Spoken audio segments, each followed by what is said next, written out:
नमस्कार दोस्तों चाइना ने रिसेंटली एक ऐसा मिसाइल टेस्ट किया है सबमरीन के थ्रू, जिसकी वजह से अमेरिका, ऑस्ट्रेलिया समेत पूरे इंडो पैसिफिक में हड़कंप मचा हुआ है। आप देख सकते हो, कई सारी खबरें आपको मिलेंगी। Why China's ballistic missile test has rattled Indo Pacific neighbours, ये आप देख पाएंगे। Again, US concern by China nuclear buildup after missile launch. तो ऐसा क्या किया चाइना ने, ऐसा कौन सा टेस्ट था, क्या स्पेशल है इसमें, वो सब कुछ मैं आपको डिटेल से बताऊंगा। चलिए शुरुआत करते हैं, लेकिन उससे पहले आप सबको बता दूं, आज लास्ट डेट है स्टडी आईक्यू पर। अगर आप कोई भी यूपीएससी बैच लेते हो, 50% फ्लैट डिस्काउंट आपको मिल जाएगा। मतलब प्रीलिम से लेकर इंटरव्यू तक की पूरी तैयारी, और इसके अलावा अनेकों फीचर्स के साथ। जो भी फीचर्स आपको लेना है, चूज करना है, वो आप चूज कर सकते हैं। और कोई अगर आपको डाउट है, प्रॉब्लम है बैच को लेकर, ये फोन नंबर दिया है, इस पे कॉल करिए, यूज करिए कोड अंकित लाइव मैक्सिमम डिस्काउंट के लिए।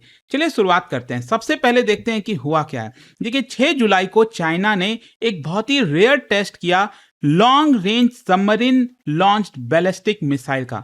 मतलब एक मिसाइल की टेस्टिंग की गई है, और ये बेसिकली सबमरीन से लॉन्च किया गया था। आप देख सकते हो, बताया जा रहा है ये टाइप 094 जिन क्लास जो है nuclear powered ballistic missile submarine, इसके थ्रू पैसिफिक ओशन में ये लॉन्च किया गया था। मैं आपको बताऊंगा एग्जैक्टली। अगर आप देखोगे ना, ये जो साउथ चाइना सी आप देख रहे हो, या फिर ईस्ट चाइना सी, कहीं ना कहीं यहां से इसको लॉन्च किया गया, और अल्टीमेटली ये जाकर गिरा ऑस्ट्रेलिया के पास। यहां पर जो साउथ पैसिफिक रीजन है, बहुत सारे आइलैंड्स हैं, वहां पर जाकर गिरा। और मैं आपको बता दूं, ये बहुत ही क्रिटिकली इंपॉर्टेंट जोन है, क्योंकि इसको न्यूक्लियर फ्री जोन डिक्लेयर किया हुआ था एक ट्रीटी के अकॉर्डिंग, और वहां पर कोई भी टेस्टिंग नहीं होती थी। उसके बावजूद भी चाइना ने जो अपनी जो मिसाइल है उसको यहां पर दागी है। अच्छा, यहां पर आप देख सकते हो, बताया जा रहा है कि इसमें डमी वॉरहेड था। मतलब एक्चुअल में कोई न्यूक्लियर बॉम्ब तो नहीं था, लेकिन एक डमी चीज थी। और ये मिलिट्री डेमोन्स्ट्रेशन था, दिखाने के लिए कि चाइना के पास कितनी बड़ी कैपेबिलिटी है न्यूक्लियर स्ट्राइक की। ये जो मिसाइल है, थाउजेंड्स ऑफ किलोमीटर दूर जाकर साउथ पैसिफिक ओशन में गिरा, और चाइना ने यहां पर कहा है कि ये तो हमारा एनुअल मिलिट्री ट्रेनिंग था। मतलब ये बहुत ही यूजुअल है, ऐसा कोई खास बात इसमें है नहीं, ऐसा चाइना का कहना है। लेकिन ये लॉन्च इतना हिस्टोरिक क्यों था, मैं आपको बताता हूं। बेसिकली क्या है, ज्यादातर चाइना अपना जो मिसाइल की टेस्टिंग करता है वो लैंड पर करता है, लेकिन सबमरीन से लॉन्च किया हुआ ये बहुत मायने रखता है। मिलिट्री एक्सपर्ट्स का मानना है this is one of the most important demonstration of China's sea based nuclear capability.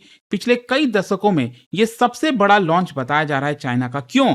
क्योंकि सबमरीन से जब आप लॉन्च करते हो ना, तो किसी भी देश को पता नहीं चल पाता कहां से लॉन्च हुआ, किधर लॉन्च हुआ क्या एग्जैक्टली। क्योंकि submarines are the most survivable nuclear platform. जैसे मान लो, अगर आपके धरती पर जमीन पर अगर न्यूक्लियर वेपन है, तो सामने वाला देश उसको आइडेंटिफाई कर देगा और उसको खत्म कर सकता है। मान लो आपके फाइटर जेट में न्यूक्लियर मिसाइल्स लगे हुए हैं, तो फाइटर जेट को भी डिस्ट्रॉय किया जा सकता है। लेकिन जो सबमरीन है, वो समुद्र के नीचे, समुद्र के अंदर रहता है, और उसको ढूंढना और डिस्ट्रॉय करना बहुत मुश्किल होता है। They are extremely difficult to locate. Even जो सैटेलाइट्स हैं, वो भी कंटिन्यूअसली उसको ट्रैक नहीं कर सकते। इसी की वजह से समुद्र में रहकर, ध्यान रखिएगा, ये जो मिसाइल की टेस्टिंग की गई है, समुद्र में नीचे जो सबमरीन था, वहां से इस मिसाइल को लॉन्च किया गया, और किसी भी देश को आहट ही नहीं लग पाया, पता ही नहीं चल पाया। इनफैक्ट यहां पर न्यूक्लियर ट्रायड का पूरा मामला आ जाता है, क्योंकि न्यूक्लियर ट्रायड का मतलब होता है आप लैंड से, एयर से, सी से, कहीं से भी अपनी न्यूक्लियर वेपन को लॉन्च कर सकते हो। और बहुत कम ऐसे देश हैं जिनके पास ये कैपेबिलिटी है। अमेरिका तो है ही है, रशिया है, चाइना है, और फ्रांस और भारत भी है इसमें। भारत भी लगातार अपना जो मॉडर्नाइजेशन है वो करता जा रहा है।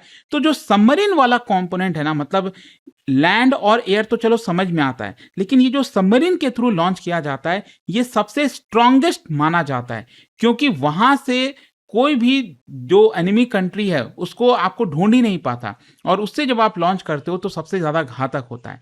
अच्छा, यहां पर अब क्वेश्चन ये आता है कि चाइना ने कौन से मिसाइल की टेस्टिंग की है। देखो, चाइना ने ऑफिशियली इसके बारे में बताया तो नहीं है, लेकिन ज्यादातर एक्सपर्ट्स का मानना है या तो JL2 है या फिर JL3 है।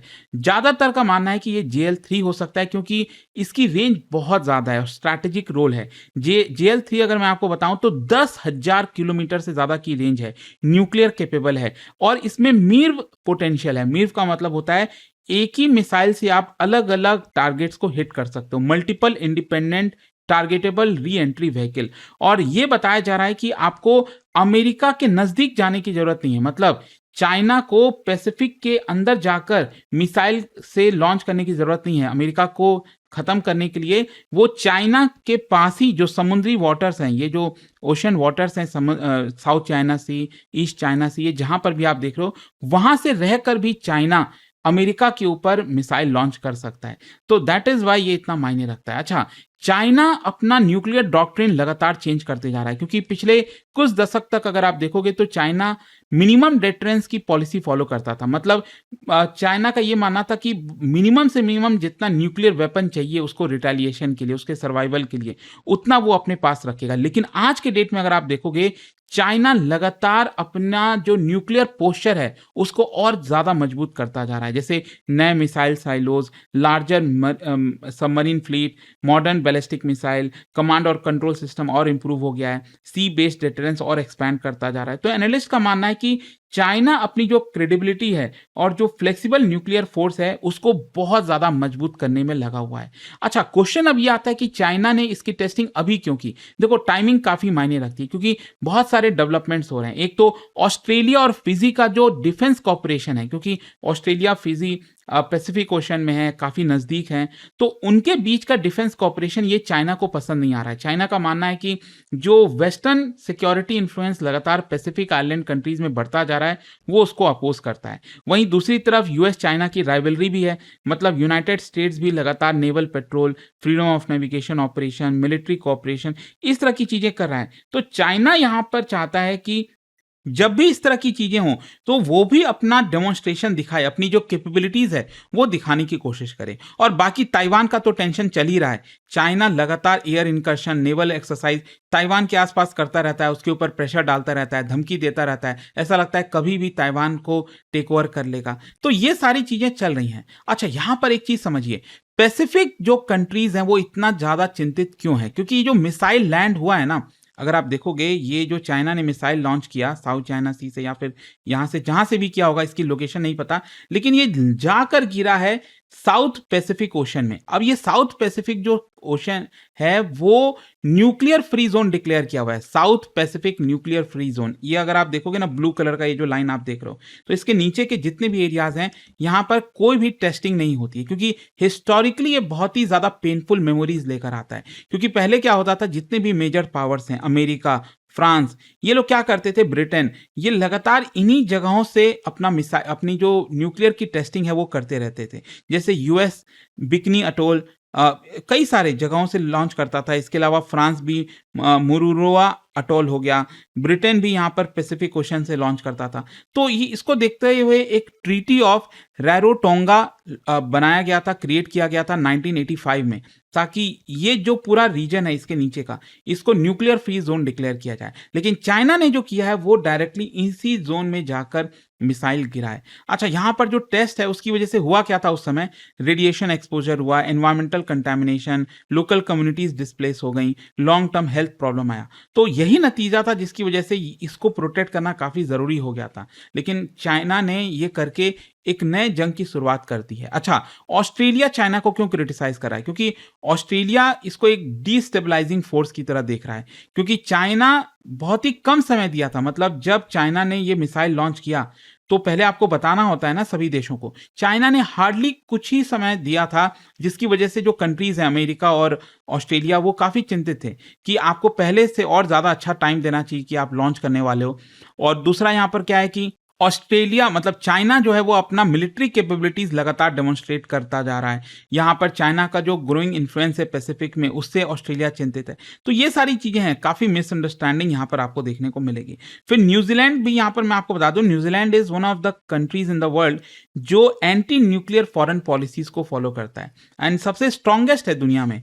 मतलब वो नहीं चाहता कि दुनिया में किसी भी देश के पास न्यूक्लियर वेपन हो। तो इस तरह के जब भी लॉन्च होते हैं तो न्यूजीलैंड उसको क्रिटिसाइज करता है। अमेरिका ने भी काफी स्ट्रांगली क्रिटिसाइज किया है और अमेरिका ने कहा है कि चाइना अपना जो न्यूक्लियर आर्सेनल है वो कम करने के बजाय लगातार बढ़ाता जा रहा है। बीजिंग अगर आप देखोगे तो यहाँ पर कम ट्रांसपेरेंट है, मतलब चाइना बहुत ज्यादा ट्रांसपेरेंसी भी नहीं रखता, तो ये सब प्रॉब्लम आती है। और साथ ही साथ चाइना जो है वो अपना bilateral nuclear arms control negotiations ये किसी भी देश के साथ करता नहीं है। और उल्टा आप देखोगे यहाँ पर जो चाइना है उसके पास टोटल 620 मिलिट्री स्टॉक पाइल हो गए हैं, जो वॉरहेड्स वगैरह होता है।